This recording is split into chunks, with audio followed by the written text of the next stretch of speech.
Selamat datang di acara Devotion.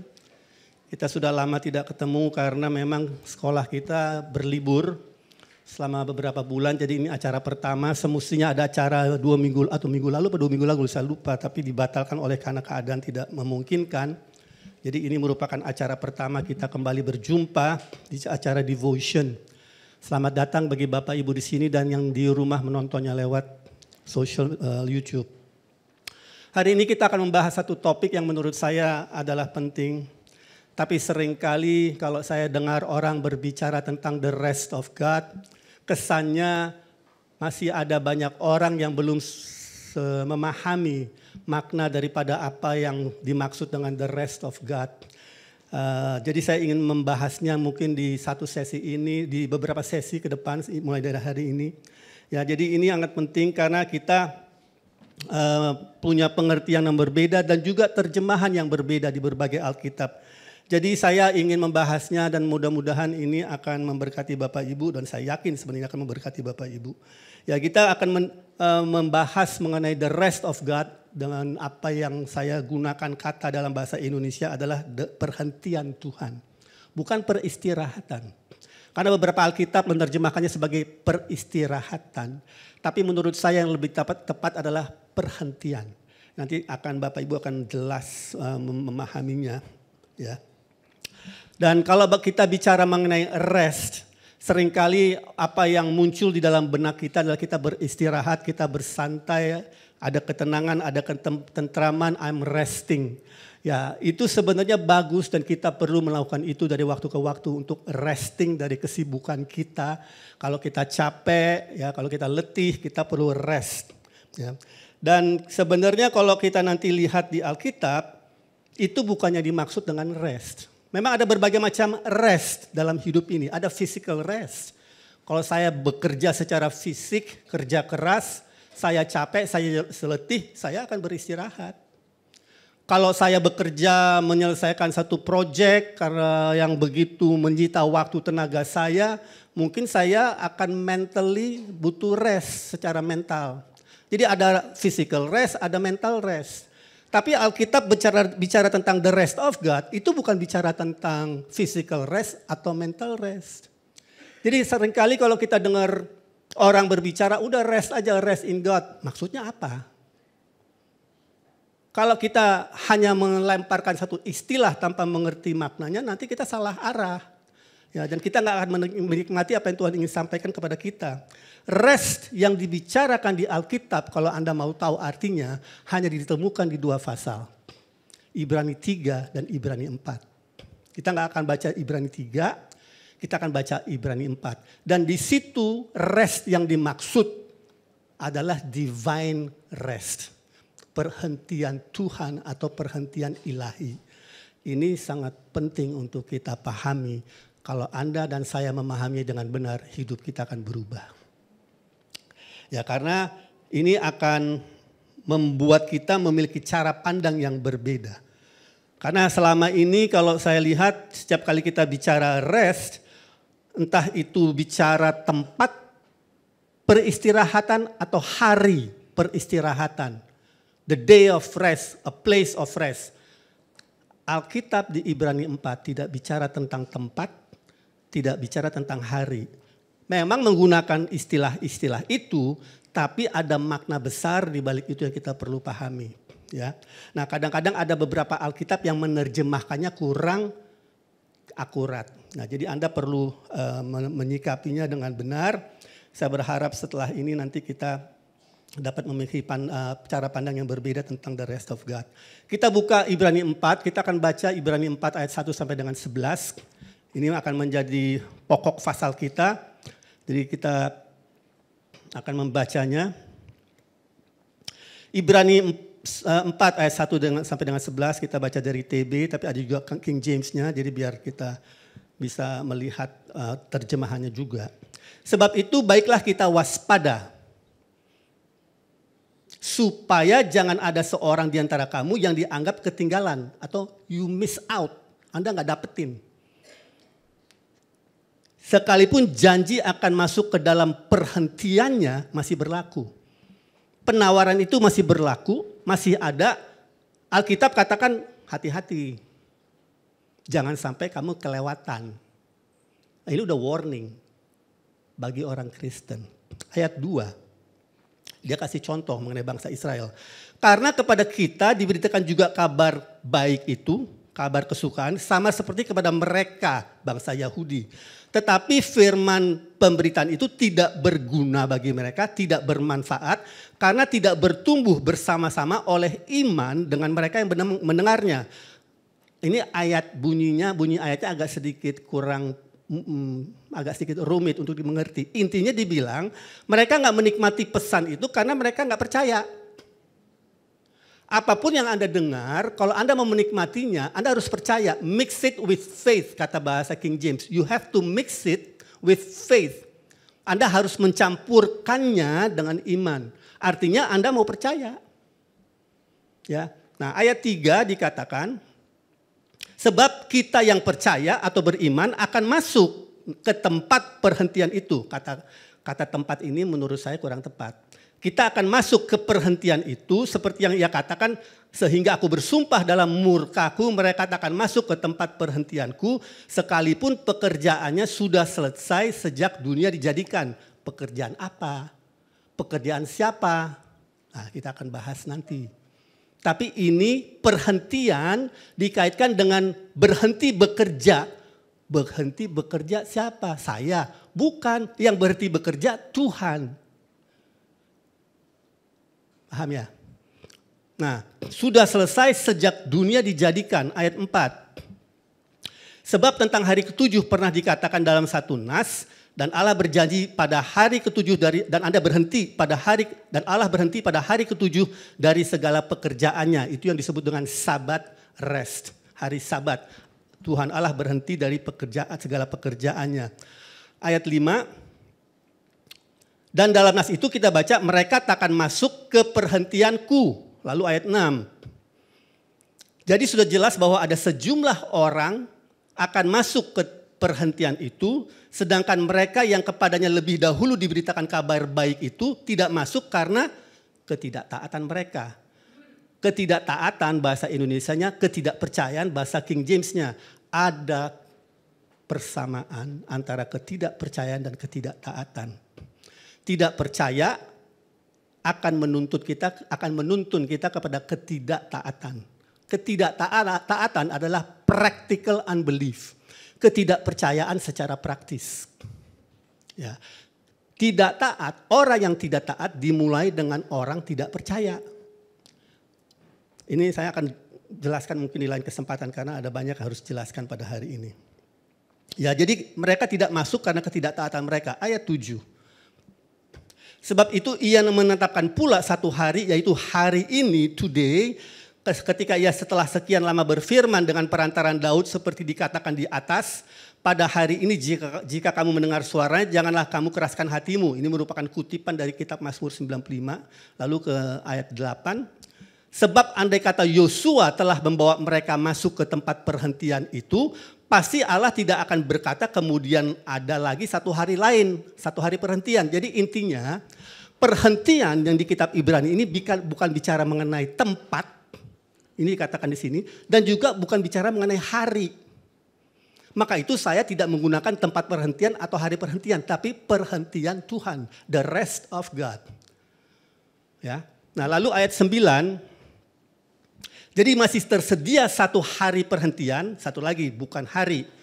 Masih tersedia satu perhentian hari ke-7 bagi umat Allah. Artinya bukan tempat, bukan hari, tapi ada satu tersedia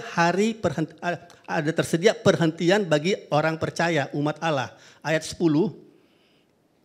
Sebab barang siapa telah masuk ke perhentian Tuhan, ia sendiri orang itu telah berhenti dari segala pekerjaannya sama seperti Allah berhenti dari pekerjaannya. Ini saya akan jelaskan nanti. Ayat 11 terakhir untuk hari ini. Karena itu baiklah kita berusaha. Siapa yang harus berusaha Bapak Ibu? Jadi kata-kata I rest in God. Ini disuruh berusaha. Untuk masuk ke dalam perhentian itu. Kalau Anda nggak berusaha masuk ke perhentian itu, Anda nggak akan masuk. Supaya jangan seorang pun jatuh karena mengikuti contoh ketidaktaatan itu juga bangsa Israel. Artinya Tuhan ingin kita masuk ke dalam perhentian itu, the rest of God. Perhentian Tuhan.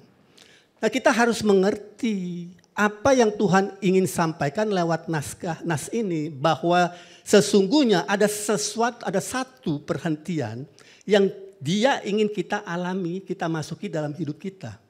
Nah, saya mau katakan ini, penting.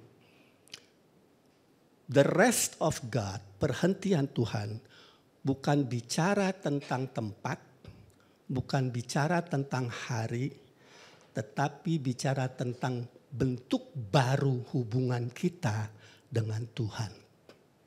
It's a new form of relationship. Itu yang dimaksud dengan rest of God. Kita masuk ke dalam bentuk baru hubungan kita dengan Tuhan. Dan Dia mau menjelaskannya dengan kita baca kitab Kejadian. Karena Dia bilang sejak dunia dijadikan aku berhenti bekerja. Dia mencontohkan itu kepada kita, kamu pun juga harus berhenti berusaha bekerja. Tetapi bukan bekerja secara fisik. Wong manusia diciptakan untuk bekerja. Adam, kamu kelola bumi ini. Ini di bawah naungan pengelolaanmu. Manusia diciptakan untuk bekerja. Bukan untuk beristirahat. Kalau capek ya istirahat. Tapi tugas kita dari Tuhan bekerja. Anda bisa lihat itu di kitab Kejadian. Nah, kabar baiknya setiap dari Anda yang tidak punya pekerjaan. Kalau Anda minta pekerjaan dari Tuhan, gak mungkin Dia gak berikan. Impossible, karena itu adalah perintah kepada manusia, bekerjalah. Nah, masalahnya manusia yang minta pekerjaan dari Tuhan, begitu dapat pekerjaan, oh gajinya kecil, bos gue gak enak. Segala macam negativitas muncul.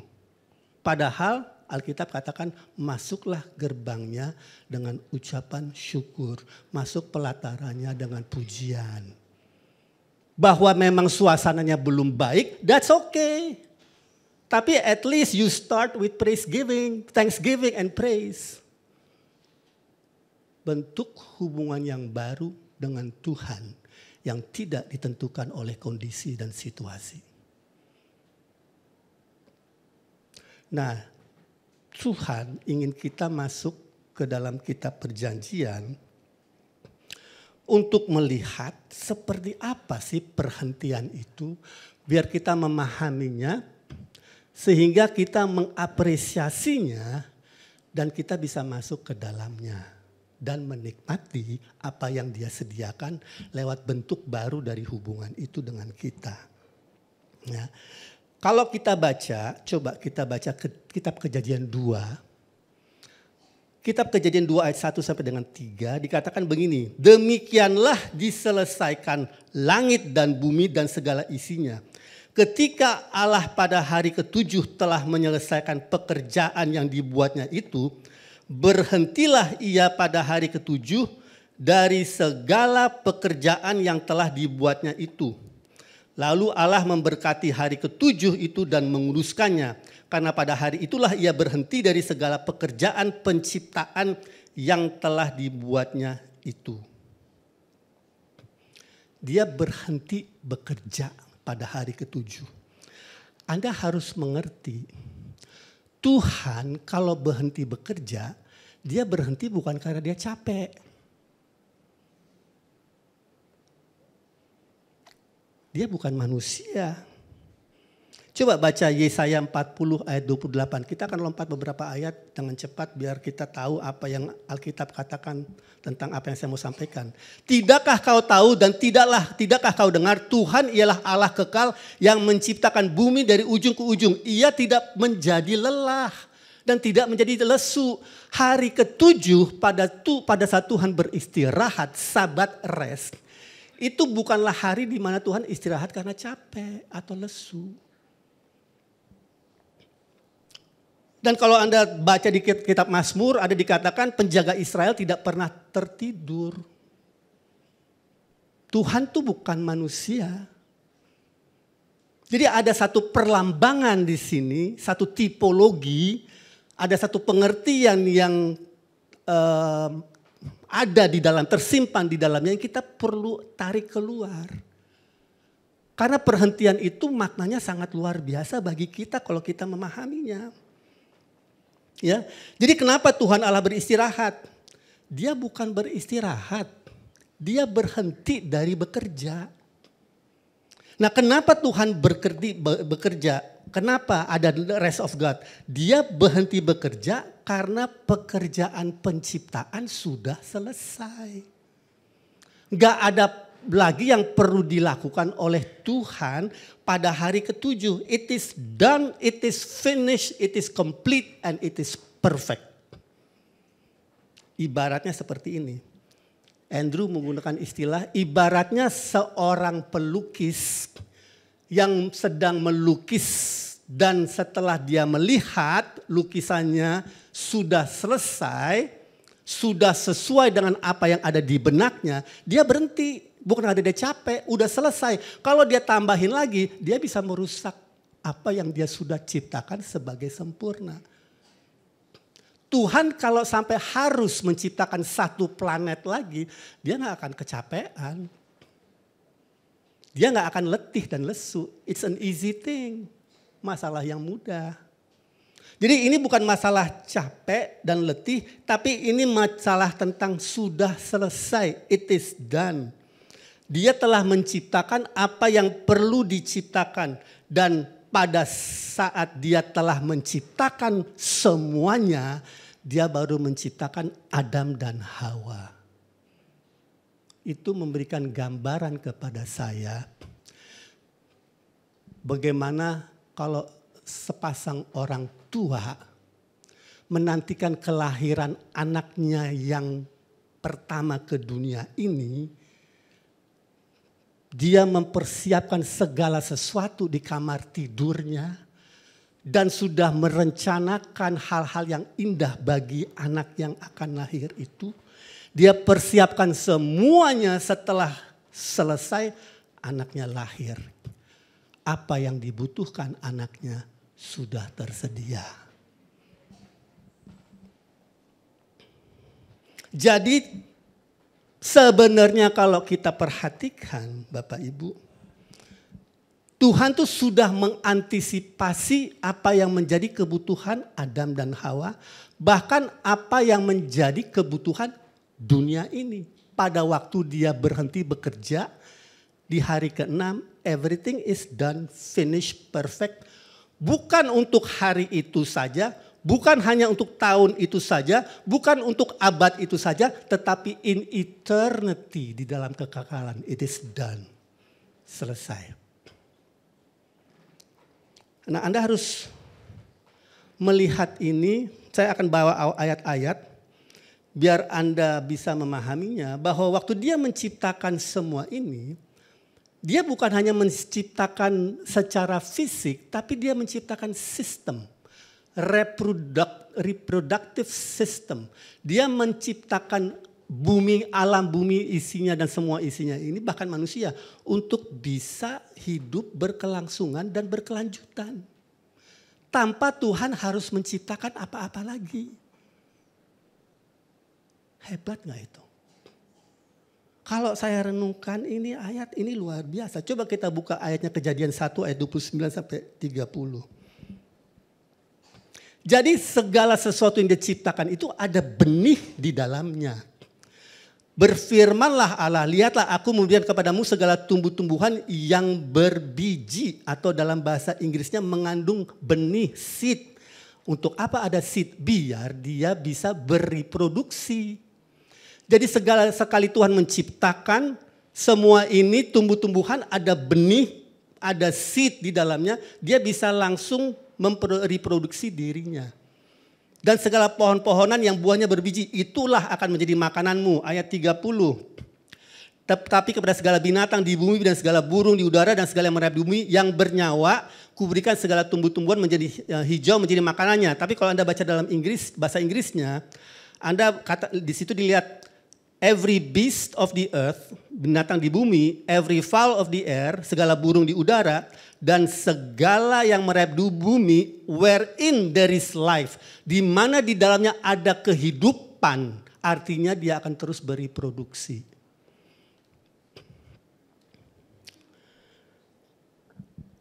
Tuhan gak perlu menciptakan apa-apa lagi setelah hari ke-6. It is done. Yang kita lihat sekarang ini diciptakan 6.000 tahun yang lalu. Gak ada yang berubah. Berubah dalam arti kata adalah perbedaan dalam arti kata kerusakan terjadi di sana sini karena dosa. Tapi sama pada intinya. Nah, yang sangat luar biasa Bapak Ibu. Mungkin kita belum pernah menyadari hal ini. Semua yang Anda lihat di alam di dunia ini, itu semua berasalnya dari tanah. Ajaib bagaimana Tuhan menciptakan ini semua. Coba kita lihat. Kejadian 1 ayat 24. Segala bentuk hewan di darat dibuat dari tanah. Kepada segala 24. Berfirman Allah, hendaklah bumi mengeluarkan segala jenis makhluk yang hidup dan ternak binatang melata dan segala jenis binatang liar. Tuhan gak menciptakan binatang. Dia ciptakan tanah. Tanah diperintahkan untuk menghasilkan binatang. Anda lihat sekarang di Kejadian 1 ayat 20. Kejadian 1. Berfirmanlah Allah, hendaklah dalam air berkeriapan makhluk yang hidup dan hendaklah burung bertebangan di atas bumi melintasi cakrawala. Ini pun kalau Anda baca lihat. Let the waters bring forth abundantly the moving. Jadi dikeluarkan dari alam tanah dan air. Setelah air dipisahkan dari tanah. Nah, dan termasuk burung-burung di udara. Jadi semuanya itu datang dari bumi ini. Manusia pun datang dari tanah. Buah-buahan pun dibuat dari tanah. Jadi artinya semua yang Anda lihat sebenarnya sekarang ini di tahun 2025 ini asalnya dari tanah. Bajumu, mobilmu, semua kok mobil dari tanah. Semua materi yang membuat mobil datangnya dari tanah. Besi baja, kayu, karet, semua dari tanah. Pohon-pohon kan dari tanah. Batu-batuan kan dari tanah. Jadi artinya waktu Tuhan menciptakan itu semua, it is finished. Dan sampai sekarang ribuan tahun kemudian tetap berjalan. Dan Tuhan bukan hanya menciptakan itu, tapi dia juga memberikan hukum-hukum alam. Hukum gravitasi, aerodinamik. Jadi sebenarnya Bapak Ibu, kita bisa menikmati semua sekarang ini termasuk juga pesawat terbang. Itu semua adalah hasil dari ciptaan 6 hari. Hanya saja manusia baru sekarang mengerti bagaimana mengelola bumi ini dan menggunakan hukum-hukum hukum-hukum alam yang Tuhan berikan untuk menghasilkan apa yang kita lihat termasuk mikrofon ini. Semua datangnya dari bumi, dari tanah. Nah, semua itu dia siapkan untuk siapa? Untuk Anda dan saya. Untuk kita.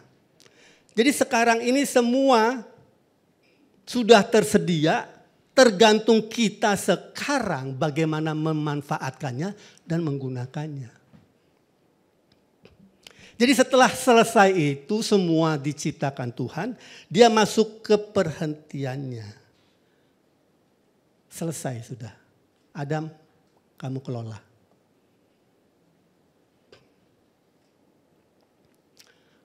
Tuhan berhenti menciptakan.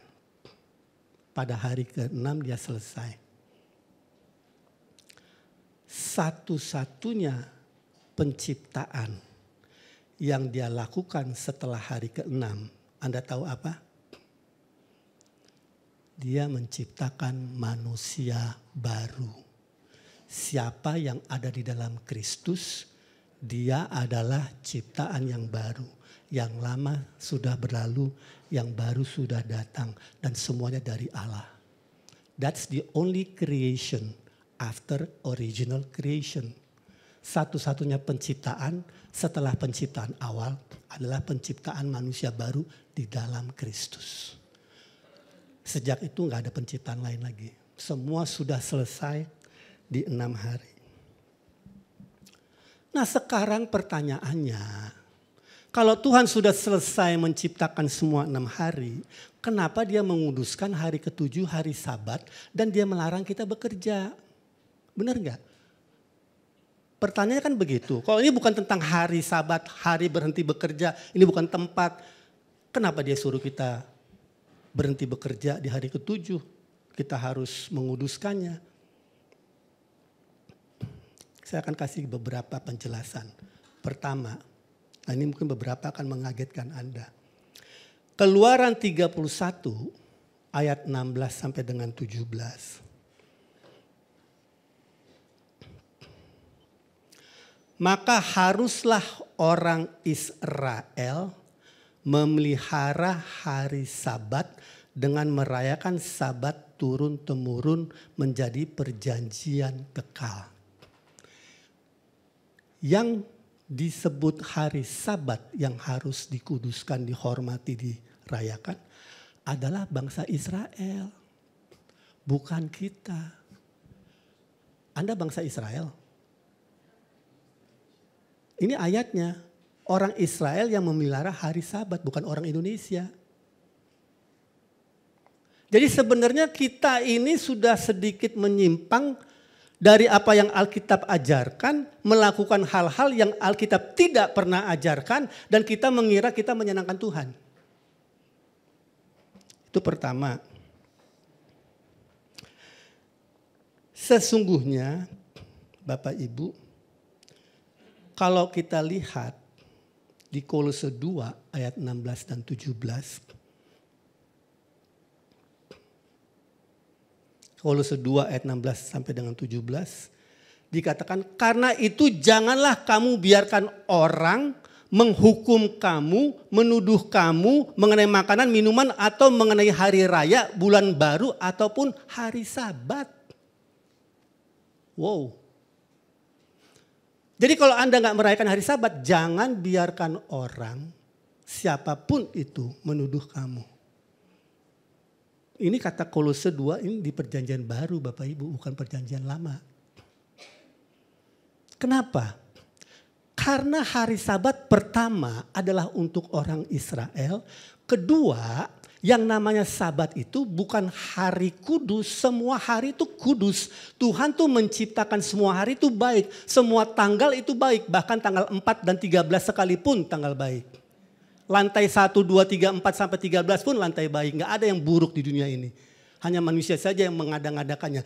Yang saya ingin katakan, Sabat ini sebenarnya waktu Tuhan bicara Sabat, dia bicara mengenai bentuk hubungan yang baru.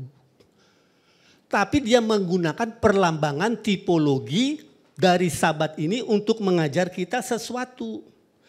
Waktu Tuhan Yesus aja bekerja kok di hari Sabat sampai mereka mau melempari dia. Benar apa tidak? Ya jadi artinya Bapak Ibu, hari Sabat itu nggak ada untuk kita.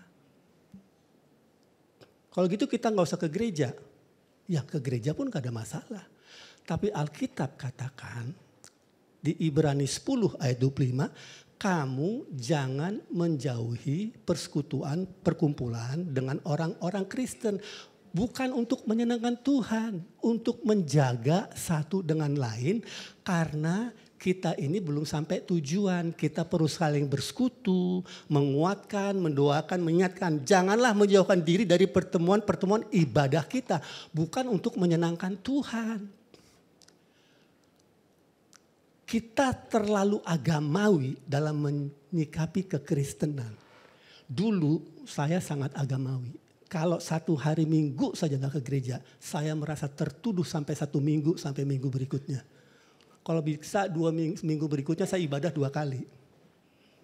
Karena pemikiran saya tentang hari Sabat itu masih pola lama.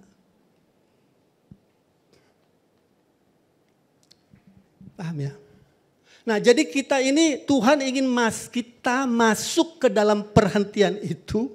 Bentuk hubungan yang baru dengan dia bukan lagi ditentukan oleh ritualisme. Adam dan Hawa gak pernah ke gereja. Gak punya persekutuan doa. Gak ada persembahan bagi Tuhan. Karena hidupmu adalah persembahanmu. Ya jadi disinilah kita perlu belajar bahwa bentuk hubungan baru itu kita masukin berdasarkan apa yang sudah diselesaikan oleh Yesus Kristus bagi kita di atas salib. Kita harus mengerti bahwa ada bentuk baru dari hubungan itu antara kita dengan Tuhan. Jadi kita tidak bisa lagi menyikapinya seperti di perjanjian lama. Tuhan waktu itu memberikan ini kepada bangsa Israel. Dia menyuruh mereka tidak bekerja di hari ke-7 untuk menunjukkan kamu jangan bekerja hari ke-7, kamu istirahat. Bangsa-bangsa lain bekerja 7 hari seminggu tanpa istirahat, kamu bekerja. Tetapi kamu akan lebih diberkati dibandingkan mereka. Biar kamu tahu aku yang memberkati engkau. Bukan kerja kerasmu. Bahkan setiap 7 tahun, tahun ke-7 mereka berhenti bekerja 1 tahun. Tetapi Tuhan bilang aku akan memberkati kau 3 kali lipat. Untuk tahun ke-6, tahun ke-7 di mana kamu gak bekerja, tahun ke-8 di mana kamu mulai bekerja aku sudah menyediakan 3 tahun persediaan. Biar bangsa-bangsa lain heran melihat bahwa engkau dipelihara oleh Tuhan Allah yang hidup. Sabat bagi bangsa Israel, mereka memeliharanya, mentaatinya untuk menunjukkan kepada bangsa-bangsa lain bahwa mereka dipelihara oleh Tuhan. Tapi sekarang kita tidak lagi hidup dengan pola pikir seperti itu. Anda adalah terang dan garam dunia karena Yesus ada di dalammu.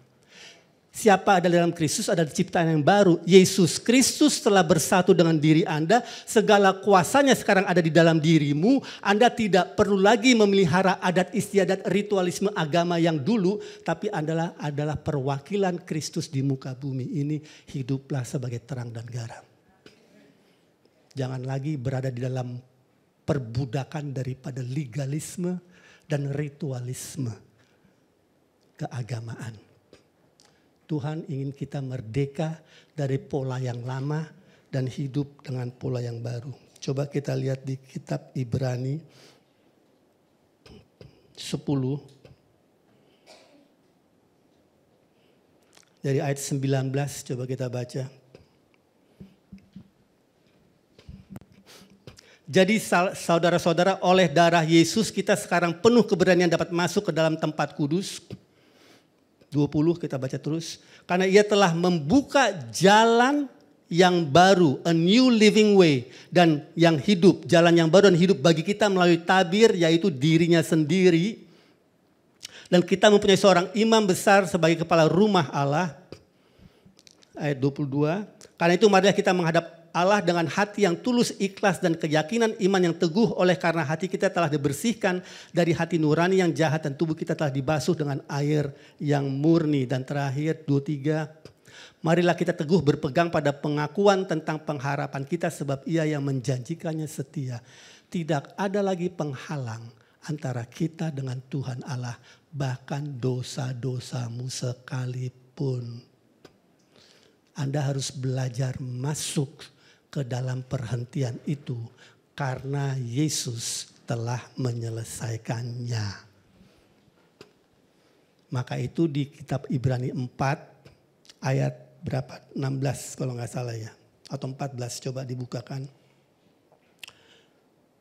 Sebab itu marilah kita dengan penuh keberanian menghampiri tahta anugerah supaya kita menerima rahmat dan menemukan kasih karunia untuk mendapat pertolongan kita pada waktunya. Tuhan tidak memerlukan syarat bagi kita untuk bisa kita masuk kepada tahta anugerahnya. Ini adalah bentuk hubungan yang baru antara kita dengan Tuhan. Yesus sekarang duduk di sebelah kanan Allah bukan karena dia capek, tapi karena sudah selesai pekerjaannya. Sama seperti Allah di Taman Eden hari ke-7 beristirahat sudah selesai pekerjaannya. Dia menyediakan semua, Yesus menyelesaikan apa yang Adam dan Hawa rusak. Dia mengembalikannya dan dia membuka jalan bagi kita untuk masuk ke perhentian itu, hidup dengan pola hidup yang baru, hubungan yang baru bersama dengan Tuhan Yesus. Yang lama sudah berlalu, yang baru sudah datang. Nah terakhir, ayat terakhir. Ibrani 4 ayat 12 berkata begini. Nah ini saya akan bahas nanti di sesi-sesi berikutnya. Ayat 11 maaf, ayat 11. Karena itu baiklah kita berusaha untuk masuk ke dalam perhentian itu. Supaya jangan seorang pun jatuh atau gagal atau enggak meraihnya. Karena mengikuti contoh ketidaktaatan bangsa Israel itu. Kita harus berusaha masuk ke perhentian itu. Nah kita akan belajar nanti bagaimana kita masuk ke perhentian itu. Ya, kita perlu tahu biar kita bisa menikmati apa yang Tuhan telah sediakan di dalam perhentian itu. Saya undang kita bangkit berdiri. Saya sudah selesai, saya mau berdoa. Nanti setelah ini ada para pendoa kami yang bersedia untuk mendoakan Anda yang punya pergumulan atau Anda rindu mungkin untuk mengalami baptisan Roh Kudus dan bisa berbahasa roh, atau Anda yang belum pernah buat komitmen kepada Tuhan Yesus Kristus dan Allah ingin berkomitmen, disinilah tempatnya kita nanti berdoa dengan Anda. Atau pergumulan-pergumulan lain yang Anda miliki, kami ada di sini untuk melayani Anda. Saya akan berdoa secara umum, nanti kalau Anda mau didoakan secara pribadi silakan maju ke depan. Bapak kami mengucap syukur untuk kebenaran firman Tuhan yang kami boleh renungkan di tempat ini. Kami mengucap syukur bahwa perhentian itu tersedia sampai hari ini. Inilah hari itu di mana Tuhan Engkau ingin kami masuk ke dalam perhentian itu. Kami melihat begitu luar biasanya karya keselamatan yang sudah tuntas, selesai, sempurna. Yang Tuhan Yesus telah raih bagi kami semua. Kami mengakui semua itu Tuhan, mensyukurinya. Dan kami percaya Tuhan kuasa-Mu terus bekerja dalam kehidupan kami masing-masing. Sehingga kami boleh menikmatinya dan kami boleh menjadi kesaksian untuk kemuliaan nama Tuhan. Terpujilah nama-Mu, di dalam nama Yesus Kristus kami berdoa mengucap syukur. Haleluya. Amin.